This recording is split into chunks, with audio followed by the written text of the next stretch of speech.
Frank's Automotive, a 50-year pillar of Cleveland, was dying. The business was losing $30,000 a month.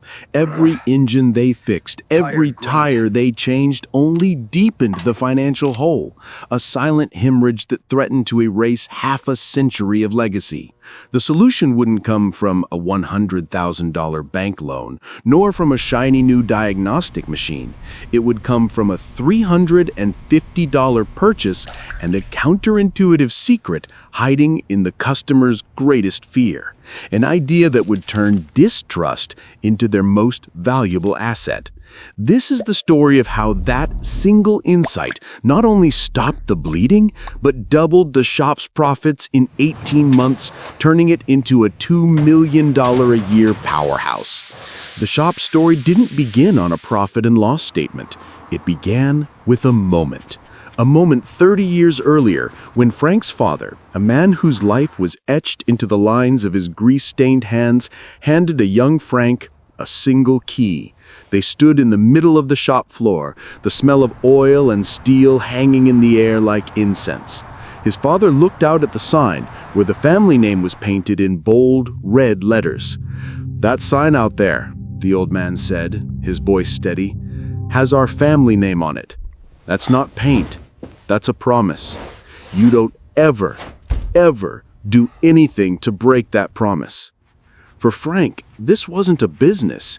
It was a custodianship of trust. But the world had changed. Trust was no longer given. It was contested, doubted, and more often than not, withheld. Frank felt it every single day, in every interaction. A woman would come in, her face a mask of worry, and he would diagnose the problem with the honesty of a surgeon. He would hand her a $1,200 estimate, a fair price for a complex job. She would look at the paper, but her eyes didn't see the numbers. They saw a chasm of uncertainty. "I'll think about it," she would say, the words a euphemism for, "I don't trust you." She never came back, and with her went $1,200 in revenue. Another phone call, a man on the other end of the line questioning a $600 repair. "The dealership didn't mention that on my checkup," the customer would say, the accusation hanging in his tone. "I think I'll stick with them to be safe." And just like that, another $600 vanished, along with a customer Frank never had a chance to win. The shop wasn't losing to competition. It was losing to an invisible fog of distrust that had settled over the entire industry. In desperation, Frank did what old-school business owners do. He tried to shout over the fog. He sank $10,000, money he barely had, into a local radio campaign. A booming announcer's voice echoed across the airwaves, proclaiming, "Frank's Automotive, the most trusted name in repair." The result was a deafening silence. The phone didn't ring, no new customers mentioned the ad, the $10,000 evaporated into thin air, teaching Frank a brutal, expensive lesson. You cannot advertise trust. You have to demonstrate it. The final crack in the foundation came on a Tuesday. It arrived in the form of Mr. Henderson, a customer whose loyalty spanned 15 years and 4 different vehicles. The diagnosis was serious, a $4,000 engine repair. Frank laid out the options with his usual candor, but he saw the familiar haze of doubt cloud Henderson's eyes.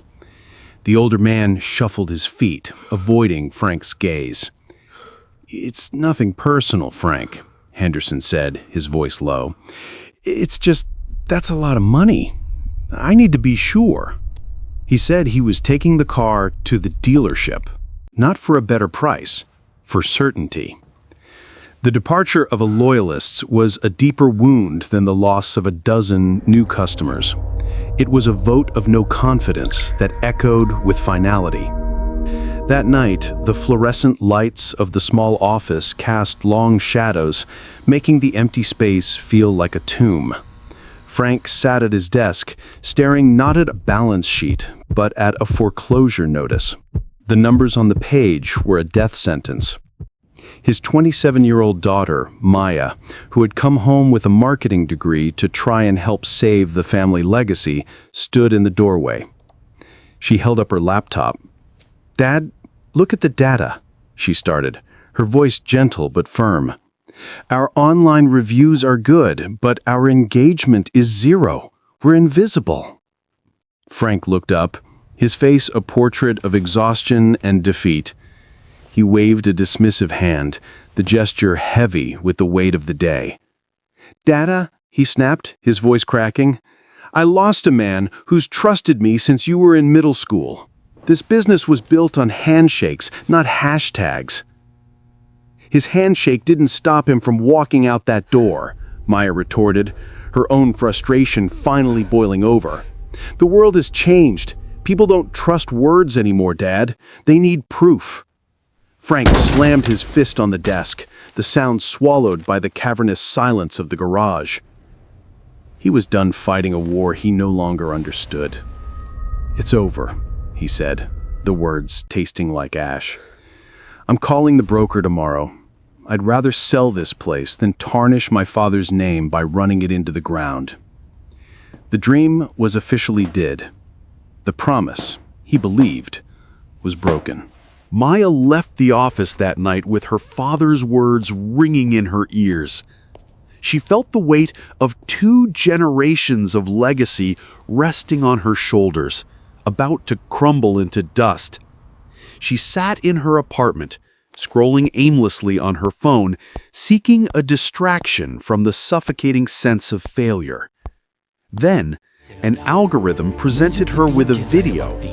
It was from a high-end restaurant. A chef, immaculate in his whites, stood tableside. He wasn't cooking. He was presenting. He held a raw, beautifully marbled steak under the warm light of the table's lamp for the customer to see. "Look at the marbling right here," the chef said, pointing with the tip of his knife. "This is why it will be so tender. We're going to sear this for precisely 90 seconds on each side." Maya froze. Her thumb hovered over the screen. It wasn't the steak that captured her. It was the transaction. The chef wasn't just selling a $100 piece of meat. He was selling the process. He was selling understanding. He was making his invisible craft visible, transforming a meal into an education. He was closing the information gap between the expert and the customer.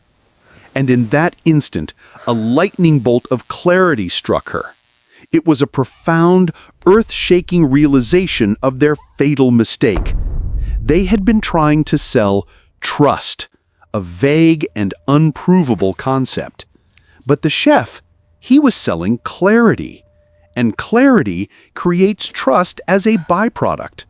The problem wasn't that customers didn't trust Frank. The problem was they didn't understand the work. They couldn't see what he saw. The solution, she realized, wasn't to tell them, "Trust us." It was to give them the tools to see for themselves. The next morning, Maya walked into the garage not with data charts, but with a small bag from an electronics store. She placed 2 action cameras on Frank's desk. The purchase had cost her $350. Frank looked at the tiny devices with tired skepticism. His lead mechanic, a gruff man named Sal, peered over his shoulder and scoffed. "What's this? We filming a reality show now?" Maya ignored him. Her focus was on her father. "We're going to stop telling people we're honest," she said, her voice filled with a conviction she hadn't felt in months, "and we're going to start showing them." Their first test came an hour later. A Mrs. Gable was on the phone, hesitating over a $900 brake service. It was the familiar dance of doubt. Maya saw her chance. She convinced a reluctant Sal to clip one of the cameras to the front of his overalls. He grumbled, but he did it. As he worked, he filmed a simple 60-second video on his phone. It wasn't slick. The lighting was poor, but it was real. The video showed Mrs. Gable's dangerously worn brake pad held up next to the thick, solid new one. Sal's voice, direct and unpolished, explained the difference. "Mrs. Gable," he said, pointing, "here's your old brake pad. You can see how thin it is. And this is the new part we're putting in. This difference is your stopping distance. It's your safety on the road." Maya took the phone, attached the video to a text message, and sent it. The silence in the office was thick with anticipation. 30 seconds later, a notification chime broke the tension. It was a reply from Mrs. Gable. Maya read it aloud. "Wow, nobody has ever done that. Please go ahead. Thank you so much." That single, simple text message wasn't just an approval. It was the sound of the fog beginning to lift. That one text message was the first drop of rain in a long drought. Soon, it became a downpour. The cameras became standard procedure. For every significant repair, the customer received a short video, a 60-second lesson in automotive reality. The change was not gradual. It was immediate and seismic. The phrase, "I'll think about it," vanished from the shop's vocabulary, replaced by, "Thank you for showing me." The time it took to get a repair approved plummeted from an average of 2 days, 2 days of a car sitting idle on a lift, tying up a bay, to less than 15 minutes. That efficiency gain alone was the equivalent of adding another mechanic to the payroll, a $30,000 a year value created overnight. But the real transformation was deeper. The videos did more than just secure approvals. They built understanding. And understanding created bigger sales. When a customer could physically see the cracks in a serpentine belt next to a new one, they didn't just approve the $900 brake job, they added the $150 preventative fix without hesitation. Transparency didn't just build trust, it built intelligence. The average repair order value climbed steadily, increasing by an astonishing 35% within the first year. That single metric injected over $300,000 of pure revenue into the business. The bleeding had stopped. Now, the healing had begun. The marketing budget was slashed to zero. Frank canceled his newspaper ads, his Yellow Pages listing, everything. He didn't need them. His customers, now armed with undeniable, shareable proof of honest work, had become his marketing department. They forwarded the videos to friends. They posted about the experience on neighborhood forums.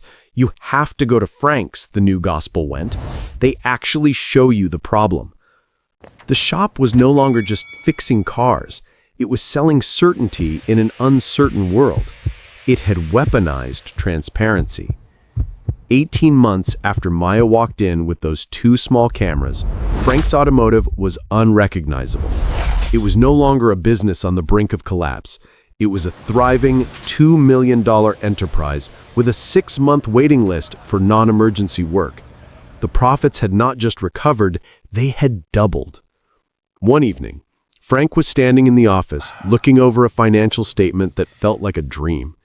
Maya stood beside him. He wasn't looking at the numbers. He was looking at his daughter.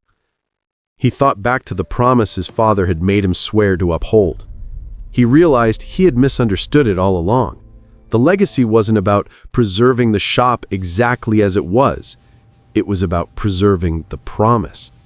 And in a world that had changed, the method of keeping that promise had to change too. He hadn't broken the promise by running the business into the ground. He had honored it, with his daughter's help, by finding a new, more powerful way to prove it. He didn't sell the shop. He reinvented it. He learned that in the 21st century, the most valuable currency in business is not the dollar. It's clarity.